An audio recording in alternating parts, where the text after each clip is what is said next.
So ಇಂದಿನಿಂದ ರಾಜ್ಯದಲ್ಲಿ nomination ಪರ್ವ ರಾಮನಗರದಲ್ಲಿ ಇವತ್ತು ಶಕ್ತಿ ಪ್ರದರ್ಶನ ಆಯಿತು. ಡಿ.ಕೆ. ಶಿವಕುಮಾರ್ ಹಾಗೇನೆ ಒಂದ್ ಕಡೆ ಡಿ.ಸಿ.ಎಂ ಡಿ.ಕೆ. ಶಿವಕುಮಾರ್ ಡಿ.ಕೆ. ಸುರೇಶ್ ಇಬ್ರು ಕೂಡ ಇದ್ರು. ಜೊತೆಗೆ ಸಿಎಂ ಸಿದ್ದರಾಮಯ್ಯ ಇದ್ದಿದ್ದು ಬಹಳ ವಿಶೇಷ. ಜೊತೆಗೆ ಕಾಲಿಗೆ ನಮಸ್ಕರಿಸುವ ಮೂಲಕ ಸಿದ್ದರಾಮಯ್ಯನವರ ಆಶೀರ್ವಾದವನ್ನು ಕೂಡ ಡಿ.ಕೆ. ಸುರೇಶ್ ಪಡೆದರು. ಇನ್ನೊಂದು ಕಡೆ ಪ್ರಜ್ವಲ್ ರೇವಣ್ಣ ಹಾಸನದಲ್ಲಿ ನಾಮಿನೇಷನ್ ಫೈಲ್ ಮಾಡಿದ್ರು. ಹಾಗಾದ್ರೆ ಇವತ್ತಿನ ನಾಮಿನೇಷನ್ ಅಬ್ಬರ ಹೇಗಿತ್ತು ಬನ್ನಿ ನೋಡೋಣ.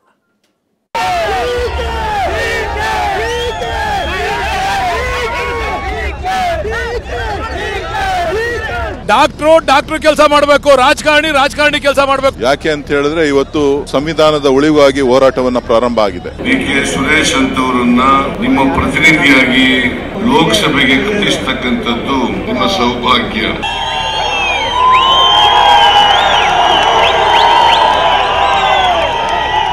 ಅಖಾಡ ರಂಗೇರಿದೆ. ಕದನ ಕಣದಲ್ಲಿ ನಾನಾ ನೀನಾ ಅನ್ನೋ ಮಟ್ಟಿಗೆ ಯುದ್ಧವೇ ಶುರುವಾಗಿದೆ. ಲೋಕ ಸಮರ ಯುದ್ಧದಲ್ಲಿ ಗೆದ್ದು ಬೀಗೋಕೆ ಸೇನಾನಿಗಳು ತುದಿಗಾಲಿನಲ್ಲಿದ್ದಾರೆ. ಅದರಲ್ಲೂ ಬೆಂಗಳೂರು ಗ್ರಾಮಾಂತರ ಕ್ಷೇತ್ರ ಅಂತೂ ಜಿದ್ದಾಜಿದ್ದಿನ ಕಣವಾಗಿ ಮಾರ್ಪಟ್ಟಿದೆ. ಮೊದಲು ಮತದಾನ ನಡೆಯುವ 14 ಕ್ಷೇತ್ರಗಳಿಗೆ ಇಂದಿನಿಂದ ನಾಮಪತ್ರ ಸಲ್ಲಿಕೆ ಆರಂಭವಾಗಿದ್ದು, ಅಖಾಡದಲ್ಲಿಂದು ಘಟಾನುಘಟಿಗಳೇ ಉಮೇದುವಾರಿಕೆ ಸಲ್ಲಿಸಿ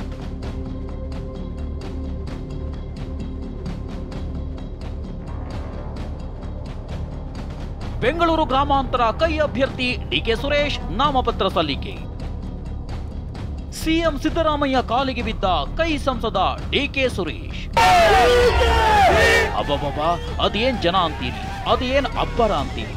ಕಣ್ಣು ಹಾಯಿಸಿದಲೆಲ್ಲ ಜನಸಾಗರ, ಬೈಕ್ ರ್ಯಾಲಿಯ ಅಬ್ಬರ. ಎಲ್ಲಿ ನೋಡಿದ್ರು ಎತ್ತ ಆರಿಸಿದ್ರು ಡಿ.ಕೆ. ಬ್ರದರ್ಸ್ ಪರ ಜೈಕಾರ ಕೇಳಿ ಬಂದಿದೆ. ಎಸ್, ಬೆಂಗಳೂರಿನ ಗ್ರಾಮಾಂತರ ಕಾಂಗ್ರೆಸ್ ಅಭ್ಯರ್ಥಿ ಡಿ.ಕೆ. ಸುರೇಶ್ ನಾಮಪತ್ರ ಸಲ್ಲಿಕೆ ವೇಳೆ ಕಂಡು ಬಂದ ಪರಿ. ನಾಮಪತ್ರ ಸಲ್ಲಿಕೆಗೂ ಮುನ್ನ ಡಿ.ಕೆ. ಸುರೇಶ್ ಭರ್ಜರಿ ಮೆರವಣಿಗೆ ಮಾಡಿ ರಾಮನಗರದಲ್ಲಿ ತೆರೆದ ವಾಹನದಲ್ಲಿ ಮೆರವಣಿಗೆ ಮಾಡಿ ಅಬ್ಬರಿಸಿ. ಮೆರವಣಿಗೆಯಲ್ಲಿ ಸಾವಿರಾರು ಜನರು ಭಾಗಿಯಾಗಿ ಬೆಂಗಳೂರು ಗ್ರಾಮಾಂತರದಲ್ಲಿ ಡಿ.ಕೆ. ಸುರೇಶ್ ಎದುರಾಳಿಯಾಗಿ ಡಾಕ್ಟರ್ ಮಂಜುನಾಥ್ ಅಗ್ನಿ ಪರೀಕ್ಷೆಗೆ ಇಳಿದಿರೋದ್ರಿಂದ ಇನ್ನಷ್ಟು ಹೈ ವೋಲ್ಟೇಜ್ ಕ್ಷೇತ್ರವಾಗಿದೆ. ಇಂಥ ಕ್ಷೇತ್ರದಲ್ಲಿ ಕಾಂಗ್ರೆಸ್ ಅಭ್ಯರ್ಥಿಯಾಗಿ ಇಂದು ಡಿ.ಕೆ. ಸುರೇಶ್ ನಾಮಿನೇಷನ್ ಸಲ್ಲಿಸಿದ್ದಾರೆ.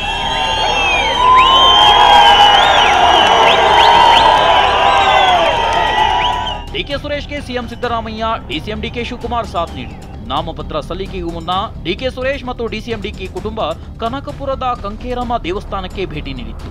ಅಲ್ಲಿ ಡಿ.ಕೆ. ಸುರೇಶ್ ಬಿ ಫಾರಂಗೆ ಪೂಜೆ ಸಲ್ಲಿಸಿದ್ರು. ಇದೇ ವೇಳೆ ಡಿ.ಕೆ. ಸುರೇಶ್ ತಾಯಿ ಹಾಗೂ ಸಹೋದರನ ಕಾಲಿಗೆ ನಮಸ್ಕರಿಸಿ ಆಶೀರ್ವಾದ ಪಡೆದರು.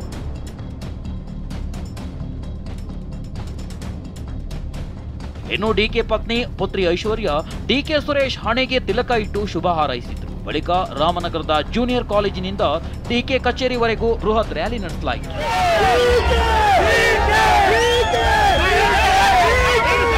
ಸಂವಿಧಾನದ ಉಳಿವಾಗಿ ಹೋರಾಟವನ್ನ ಪ್ರಾರಂಭ ಆಗಿದೆ. ಜೊತೆಗೆ ಇವತ್ತು ಏನು ಭರವಸೆಗಳನ್ನ ಕೊಟ್ಟಿದ್ರು, ಆ ಭರವಸೆಗಳೆಲ್ಲವೂ ಕೂಡ ವಿಫಲ ಆಗಿದೆ. ಅದರ ಜೊತೆಗೆ ಕರ್ನಾಟಕದ ನಮ್ಮ ಸರ್ಕಾರ 5 ಗ್ಯಾರಂಟಿಗಳನ್ನ ಏನು ಕೊಟ್ಟಿದ್ವಿ, ಆ 5 ಗ್ಯಾರಂಟಿಗಳನ್ನು ಅನುಷ್ಠಾನ ಮಾಡಿದ್ದೇವೆ. ಕರ್ನಾಟಕದ ನಮ್ಮ ಹೋರಾಟ, ನಮ್ಮ ನೀರಿಗಾಗಿ ನಮ್ಮ ಹೋರಾಟ, ನಮ್ಮ ತೆರಿಗೆಗಾಗಿ ನಮ್ಮ ಹಕ್ಕು, ಈ ಎಲ್ಲ ವಿಚಾರಗಳನ್ನ ಇಟ್ಕೊಂಡು ರಾಜ್ಯದ ಜನರ ಮುಂದೆ ನಾವು ಹೋಗ್ತಾ ಇದ್ದೇವೆ. ಇನ್ನು ಡಿ.ಕೆ. ಸುರೇಶ್ ಬೆಂಬಲಿಸಿ ಶಾಸಕ ಬಾಲಕೃಷ್ಣ ನೇತೃತ್ವದಲ್ಲಿ ಮಾಗಡಿಯಿಂದ ರಾಮನಗರದವರೆಗೂ ಬೃಹತ್ ಬೈಕ್ ರ್ಯಾಲಿ ನಡೆಸಲಾಯಿತು. ಈ ವೇಳೆ ಮಾತನಾಡಿದ ಬಾಲಕೃಷ್ಣ, ಡಾಕ್ಟರ್ ಕೆಲಸ ಮಾಡಿದ್ರೆ ಚಂದ ಅಂತ ಹೇಳೋ ಮೂಲಕ ಬಿಜೆಪಿ ಅಭ್ಯರ್ಥಿ ಡಾಕ್ಟರ್ ಮಂಜುನಾಥ್ಗೆ ಟಾಂಗ್ ಕೊಟ್ಟರು. ಆ ತರ ಆಗ್ಬೇಕು ಅಂದಿದ್ರೆ ಕುಮಾರಸ್ವಾಮಿ ಅವರಲ್ಲಿ ಸ್ಪರ್ಧೆ ಮಾಡಬೇಕಾಗಿತ್ತು. ಕುಮಾರಸ್ವಾಮಿ ಅವರಲ್ಲಿ ಸ್ಪರ್ಧೆ ಮಾಡದೇ ಇರೋದು, ಅವರು ನಾನು ಗೆಲ್ಲೋದಕ್ಕಾಗೋದಿಲ್ಲ ಅಂತ ಹೇಳಿ ಪಾಪ ಬಾಮೈದನ್ ಕರ್ಕೊಂಡ್ಬಂದು ನಿಲ್ಸವ್ರೆ. ಇದು ಕುಟುಂಬದ ರಾಜಕಾರಣಕ್ಕೆ ಇಲ್ಲಿ ಜಾಗ ಕೊಡೋದಿಲ್ಲ. ಇಲ್ಲಿ ಜನ ಅಭಿವೃದ್ಧಿ ಪರವಾಗಿದ್ದಾರೆ. ಡಾಕ್ಟ್ರು ಕೆಲಸ ಮಾಡಬೇಕು, ರಾಜಕಾರಣಿ ಕೆಲಸ ಮಾಡಬೇಕು. ಯಾರ್ಯಾರು ಯಾವ್ಯಾವ ಕೆಲಸ ಮಾಡಬೇಕು ಆ ಕೆಲಸ ಮಾಡಬೇಕು. ನಾಮಪತ್ರ ಸಲ್ಲಿಕೆ ಬಳಿಕ ರಾಮನಗರದಲ್ಲಿರುವ ಆಂಜನೇಯ ಪ್ರತಿಮೆ ಎದುರು ಬೃಹತ್ ಸಮಾವೇಶ ಮಾಡಿದ್ರು. ಕಾರ್ಯಕ್ರಮದಲ್ಲಿ ಸಿಎಂ ಸಿದ್ದರಾಮಯ್ಯ ಮಾತನಾಡುತ್ತಿದ್ದಾಗ ಡಿ.ಕೆ. ಸುರೇಶ್ ವೇದಿಕೆ ಮೇಲೆ ಬಂದರು. ಆಗ ಡಿಕೆ ಅಂತ ಕಾರ್ಯಕರ್ತರು ಘೋಷಣೆ ಕೂಗಿದ್ರು. ಕೂಡಲೇ ಡಿ.ಕೆ. ಸುರೇಶ್ ಸಿಎಂ ಸಿದ್ದರಾಮಯ್ಯರನ್ನ ವೇದಿಕೆ ಪಕ್ಕಕ್ಕೆ ಕರೆದುಕೊಂಡು ಹೋಗಿ ಕಾಲಿಗೆ ನಮಸ್ಕರಿಸಿದರು.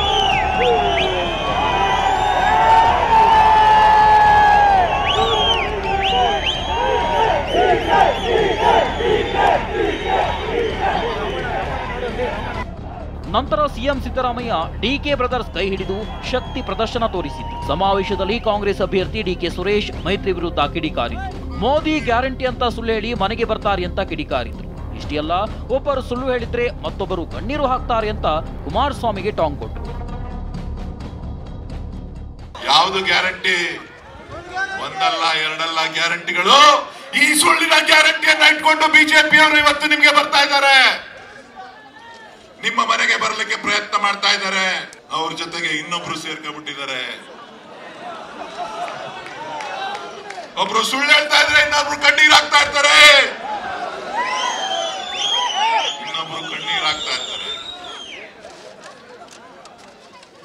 ಈ ಚುನಾವಣೆಗೆ ಒಂದು ಕರ್ಮಭೂಮಿ ಆದ್ರೆ ಇನ್ನೊಂದು ಚುನಾವಣೆಗೆ ಇನ್ನೊಂದು ಕರ್ಮಭೂಮಿ. ವೇದಿಕೆಯಲ್ಲಿ ಬಿಜೆಪಿ ಜೆಡಿಎಸ್ ದೋಸ್ತಿ ವಿರುದ್ಧ ಗುಡುಗಿದ ಡಿಕೆ, ನಾನು ರೆಡಿಮೇಡ್ ಗಂಡು, ನಿಮ್ಮ ಕೆಲಸಕ್ಕೆ ನಾನು ಇದ್ದೇನೆ ಅಂತ ಟಕ್ಕರ್ ಕೊಟ್ಟರು.